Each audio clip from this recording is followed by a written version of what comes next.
வணக்கம் நேயர்களே. ஒரு முக்கியமான ஒரு 5 விஷயங்கள் பத்தி உங்ககிட்ட சொல்லலாம் அப்படிங்கிறதுக்காக இந்த வீடியோ பதிவு பண்றோம்.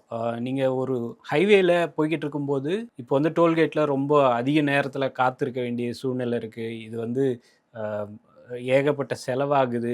பெட்ரோலும் அதிகமா செலவாகுது. ஃபியூலும் அதிகமாகுது அப்படின்னு சொல்லி ஒரு கான்ட்ரோவர்சி இருக்கிற நிலைமையில, சென்ட்ரல் கவர்மெண்ட்லேருந்து ஒரு புதுசா ஒரு அறிவிப்பு கொண்டு வராங்க. எம்எல்எஃப்எஃப் அப்படிங்கிற ஒரு அறிவிப்ப ரோட் டிரான்ஸ்போர்ட் மினிஸ்டரா இருக்கிற நிதின் கட்கரி வந்து பார்லிமெண்ட்ல அறிவிச்சிருக்காரு. இந்த எம்எல்எஃப்எஃப்னா என்ன அப்படின்னு பார்த்தீங்கன்னா, multi lane fast free flow அப்படிங்கிறது தான் இந்த எம்எல்எஃப்எஃப் அப்படிங்கிற ஒரு புது ஸ்கீம். ஏற்கனவே இப்போ ஃபாஸ்டேக்ன்ற நடைமுறை இருக்கு.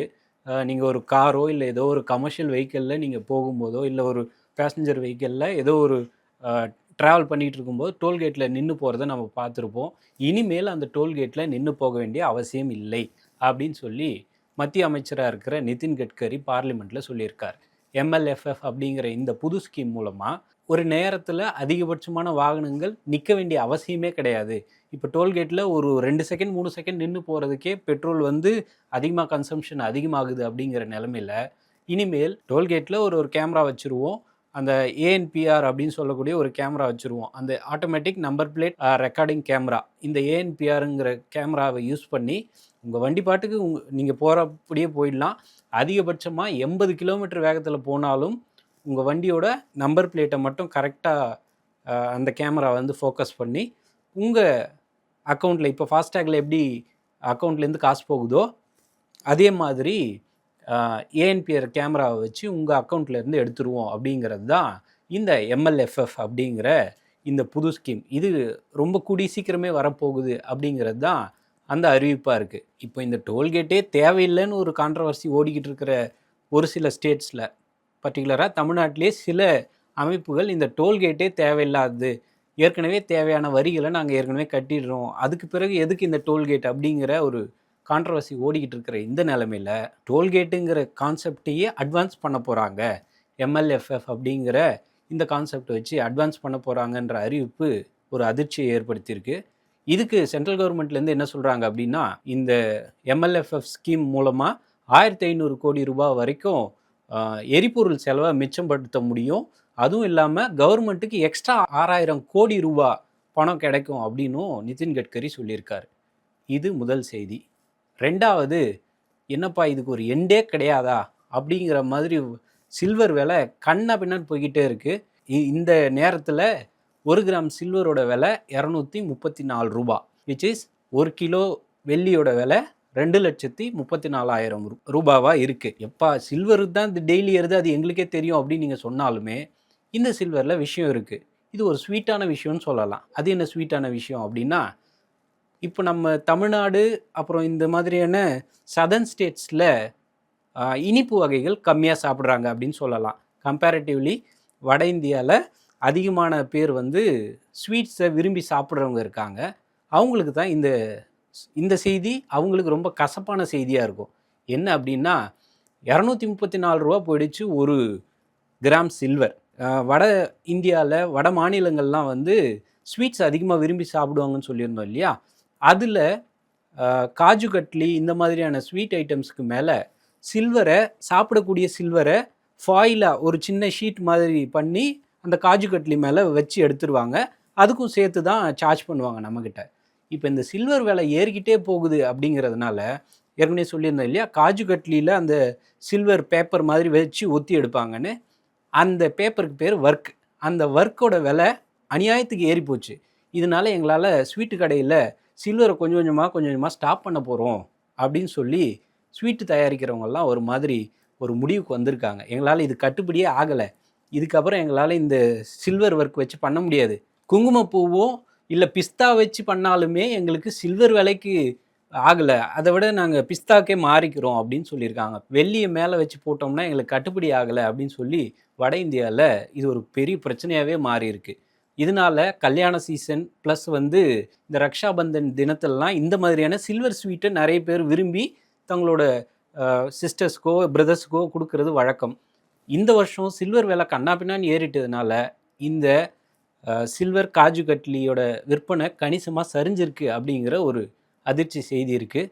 வெள்ளி வேலையை கவர்மெண்ட் இப்போவாது கட்டுப்படுத்தணும் அப்படிங்கிறது தான் எல்லாரோட கோரிக்கையாக இருக்குது. இது 2வது செய்தி. 3வது, பட்டாசு வெடிக்கிறதுக்கு கல்யாணங்களில் ஒரு பந்தா காட்டுறதுக்கு எல்லா ஊர்கள்லேயும் ஒரு தனிப்பட்ட கூட்டம் இருக்குது.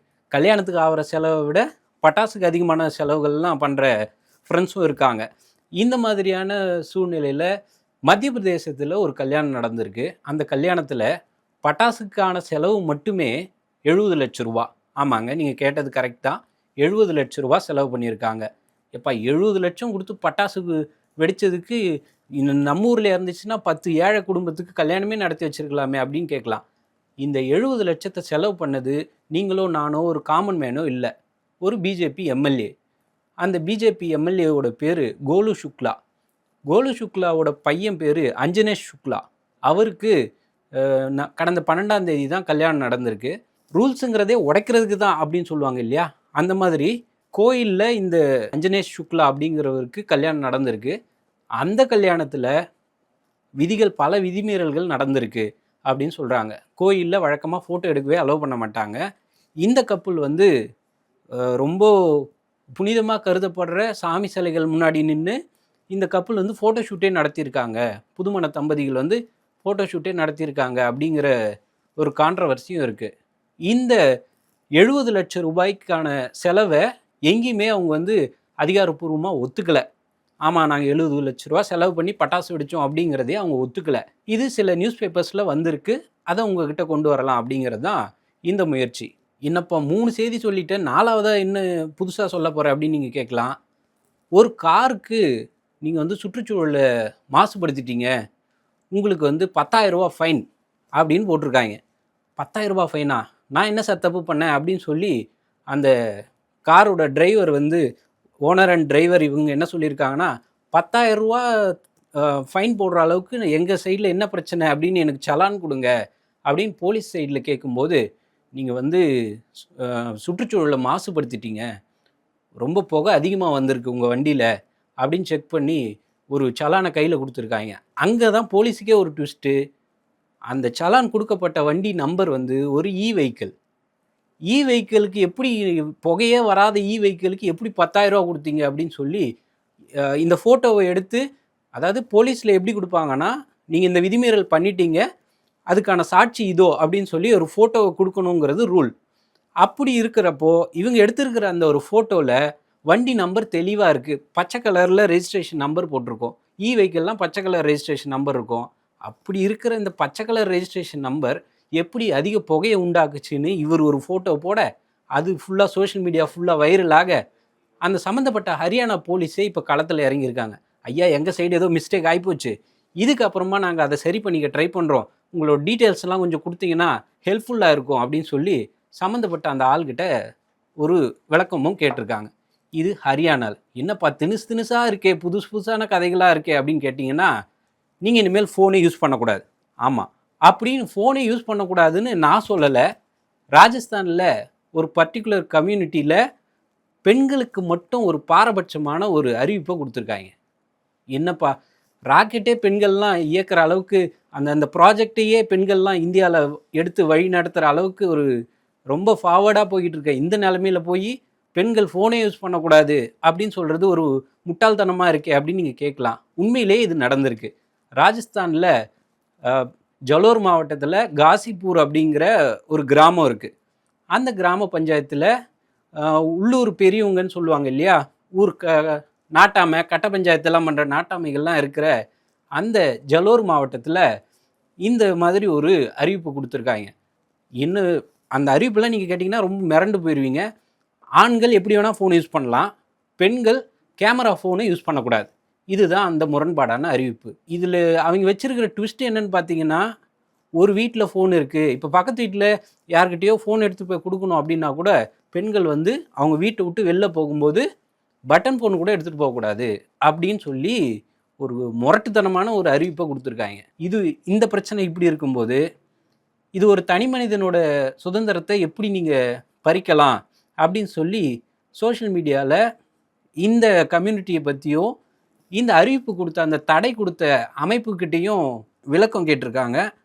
அவங்க என்ன சொல்கிறாங்கன்னா, இப்போ உள்ள பெண்கள்லாம் வந்து குழந்தைங்களுக்கு சாப்பாடு ஊட்டும்போது ஃபோனை கொடுத்துட்றாங்க, அதனால் குழந்தைகளுக்கும் பெற்றவங்களுக்கும் இருக்கிற பந்தம் குறைஞ்சி போகுது. ப்ளஸ் வந்து கண் பார்வை போயிடுது. குழந்தைகள் எந்த நேரமும் ஃபோனே பார்த்துக்கிட்டு இருக்கிறதுனால கண் பார்வை போயிடுது. அதனால் பெண்கள்கிட்ட பட்டன் ஃபோன் மட்டும் இருந்தால் போதும், ஏதோ ஒரு எமர்ஜென்சிக்கு ஃபோன் பேசுகிறதுக்கு ஒரு பட்டன் ஃபோன் மட்டும் இருந்தால் போதும் அப்படிங்கிறது தான் நாங்கள் கொடுத்த அறிவிப்பு அப்படின்னு சொல்கிறாங்க.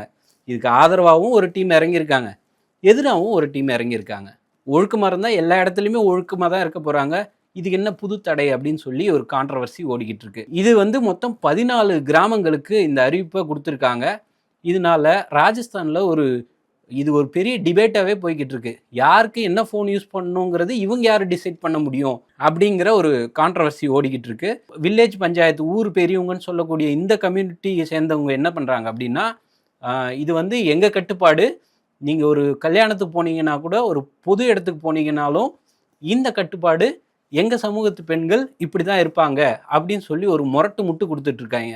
எவ்வளோ அட்வான்ஸாக போய்கிட்டு இருக்க சயின்ஸ் டெக்னாலஜி எல்லா துறையிலையும் பெண்கள் வளர்ந்துக்கிட்டு இருக்க இந்த நிலமையில் நீங்கள் பட்டன் ஃபோன் தான் யூஸ் பண்ணணும், நீங்கள் வந்து நீங்கள் எவ்வளோ படிச்சிருந்தாலும் பட்டன் ஃபோன் தான் யூஸ் பண்ணணும், வீட்டை விட்டு வெளில போகும்போது ஃபோன் யூஸ் பண்ணக்கூடாதுன்னு சொல்கிறது ஒரு முட்டாள்தனமான அறிவிப்பாக இருக்கிறதா நீங்கள் பார்க்குறீங்களா? உங்களோட ஒப்பீனியன் என்ன? கமெண்ட்டில் சொல்லுங்கள். இதோட நான் கொண்டு வந்த அந்த 5 செய்திகள் முடிஞ்சது. நன்றி, வணக்கம். நான் ராஜா.